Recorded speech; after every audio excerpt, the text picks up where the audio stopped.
वो कई बार वो होता है वो फिलो फिलो, अब आप बैठ गए तो यही आ गया। अच्छा मिथिला तो प्रेम की भूमि है, रस की भूमि है, तो मिथिला वाले आएंगे तो यही हाल होगा।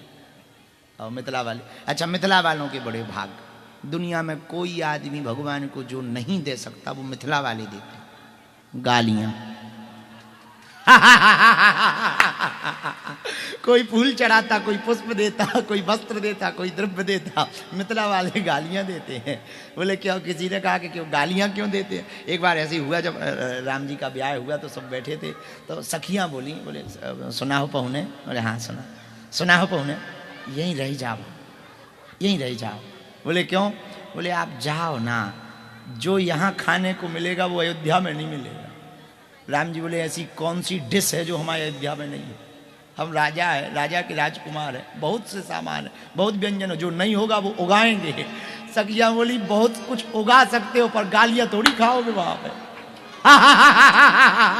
वहां और तो सब खाने को मिलेगा, गालियां खाने को नहीं मिलेगी, वो यही मिलेंगे।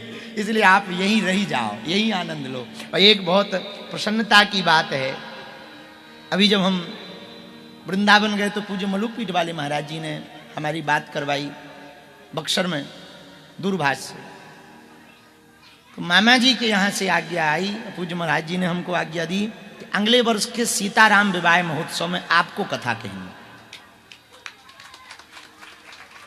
तो हमने भी कहा, चूंकि मामा जी का आश्रम तो सब आकाश वृत्ति वाला है, तो महाराज जी की आज्ञा से हमने भी कहा कि हम टेंट भी अपना लाएंगे, व्यासपीठ भी अपनी लाएंगे, भंडारे का सामान भी अपना लाएंगे और कथा भी अपनी लाएंगे और सुना के चले जाएंगे।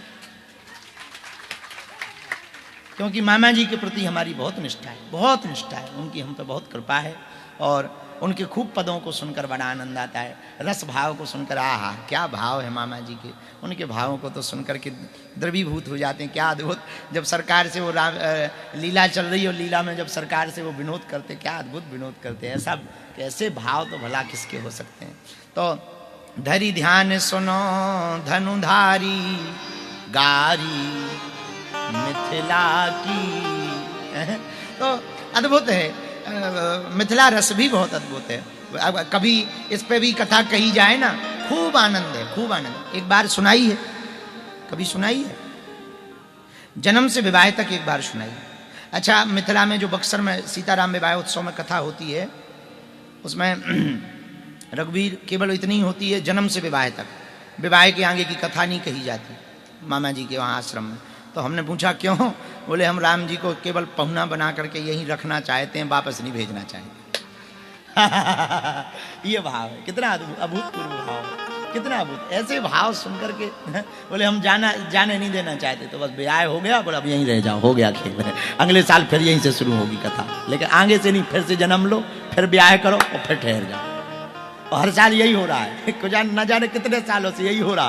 प्रभु का जन्म होता है, विवाह तक कथा होती है, आगे की कथा गाई दी जाती, बोले बस इतने में ही आने। ऐसे भाव, ऐसे भावों को पढ़ करके प्रेम उमड़ता है, ऐसे भावों को सुन करके प्रेम उमड़ता है। भगवान से प्रीति बढ़ाने का एकमात्र उपाय है रसिकों का संग करो। किसका संग करो? रसिकों का संग करो। मुँह रहो रसिका भुवि भावुका, रसिक यदि आपके साथ हो जाएंगे ना तो प्रेम बन जाएगा। तो हम आज फिर बात को वहीं कहीं बहुत घुमा नहीं रहे। प्रेम भक्ति करो। कौन सी भक्ति करो? फिर से बोलो जोर से, प्रेम भक्ति करो। और सुनो, पानी ज्यादा हो जाएगा तो मृत्यु हो सकती, भोजन ज्यादा हो जाएगा तो मृत्यु हो सकती है, नींद ज्यादा हो जाएगी तो भी जीवन खराब हो सकता है। पर भक्ति कितनी भी करो, प्रेम कितना भी करो, कभी ये ज्यादा नहीं होता है, कभी ज्यादा नहीं होता। कितना भी प्रेम करो, है? कभी ज्यादा नहीं। प्रेम तो प्रेम है, प्रेम रस। प्रेम में तो बस तत्सुख सुखित्वम, ये सूत्र रखना चाहिए साधकों को। जितने भी रसिक यहाँ बैठे ना, सुनो ध्यान से, तत्सुख सुखित्वम सूत्र रखना। हनुमान जी से भी प्रेम करते ना आप, बागेश्वर धाम के भगत हो? बोलो हो ना? हाँ, तो अब आज की कथा सुन के एक बात और नोट कर लो। अब पता नहीं तुम कितना मानोगे, ये तुम्हारा निजी विषय है, हमारा निजी विषय हम बताते हैं। हमने कभी आज तक कोई अर्जी नहीं लगाई, कोई अर्जी नहीं लगाई, आज तक नहीं लगाई, और कोई अर्जी रुकी नहीं।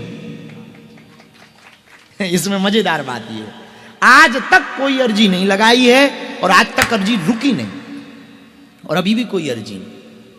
क्या अर्जी है, क्या लगाना है? अब जब तुम्हारे हो ही गए, कहते बिक ही गए, तब क्या कहना। चाहे जैसे रखो, जिसमें तो तुम्हें आनंद आवे, जिसमें लगे कि हम ऐसे ठीक रह सकते थे, ठीक है ऐसे।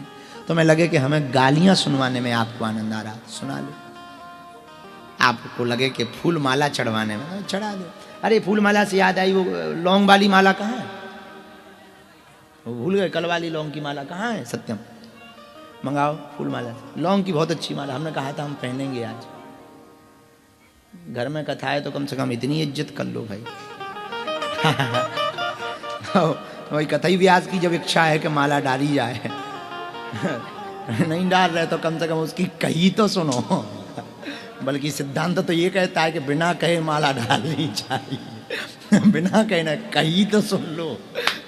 बस इसी को चेले कहते हैं। यही तो होता है। तो हाँ, आप लोग हनुमान जी को तो मानते ना? कोलकाता वाले सेठ जी कहाँ गए? हाँ सुनो जी, मानते हो हनुमान जी को? बैठो, विराजो, सुनो निवेदन। श्रेष्ठ मांग भगवान से यदि मांगनी चाहिए तो क्या मांगा जाए? हाँ, ये नहीं है। अरे बहुत बड़ी है बात, बहुत अच्छी बनी है। एक माता जी ने एक एक लौंग में गांठ लगाकर राम राम जप करके 100 मालाएं बना करके बनाई। कई महीने लगे। एक लौंग बनाई, लौंग में गांठी लगाई, उसको राम बोला, फिर कसी, ऐसी पूरी माला बनाई और कई महीने तक। दिल्ली वाली थी वो, कल आई थी और उन्होंने हमको कल रात को दी। तो हमें इतनी अच्छी लगी वो माला, इतनी अच्छी लगी कि हमने कहा भी कि ये माला पहन के हम कथा में जाएंगे। फिर जल्दीबाजी में, बुढ़ापे का शरीर है, भूल तो जाते। तो क्या सुना रहे थे हम? नहीं, बालाजी। हाँ, बालाजी से सेठ जी सुनो, आप तो सेठ हो, अमीर आदमी हो, सुनो। भगवान से मांगने का कोई यदि समय प्राप्त हो आपको, आज तो आप मिलोगे, बालाजी से मिलोगे ना, या हमसे मिलोगे, बालाजी से भी मिलोगे। सुनो, वस्तुएं मांग करके अपनी मांग को खराब मत कर लेना।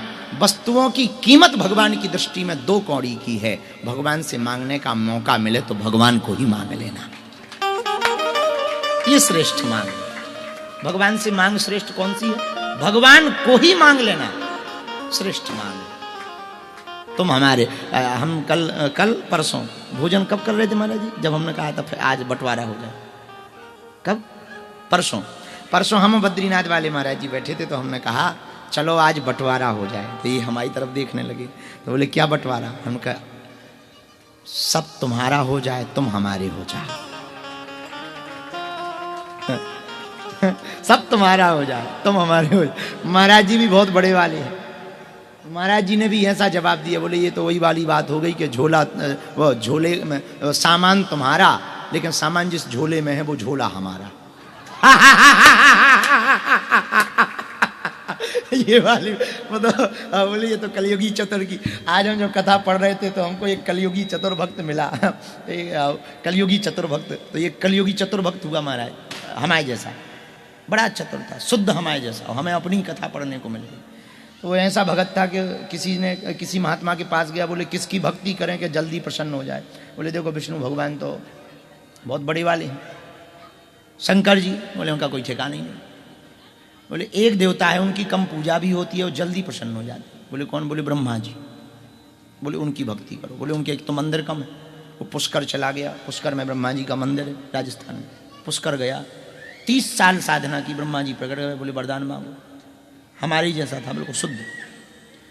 बोले अब आप मिल गए, क्या मांगो? नहीं मांगो, तुमने शंकर जी की, विष्णु जी की भक्ति नहीं करी, हमारी करी, तो क्या हम वरदान नहीं दे सकते? हम भी देते।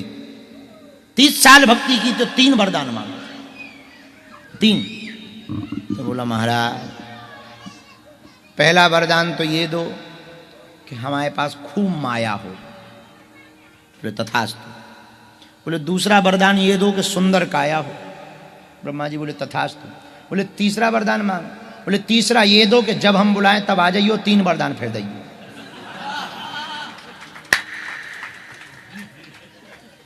अब ब्रह्मा जी फंसे कलयुगी चतुर के चक्कर में, कलयुगी भक्त के चक्कर में। ब्रह्मा जी के मुंह से निकल गया तथास्तु।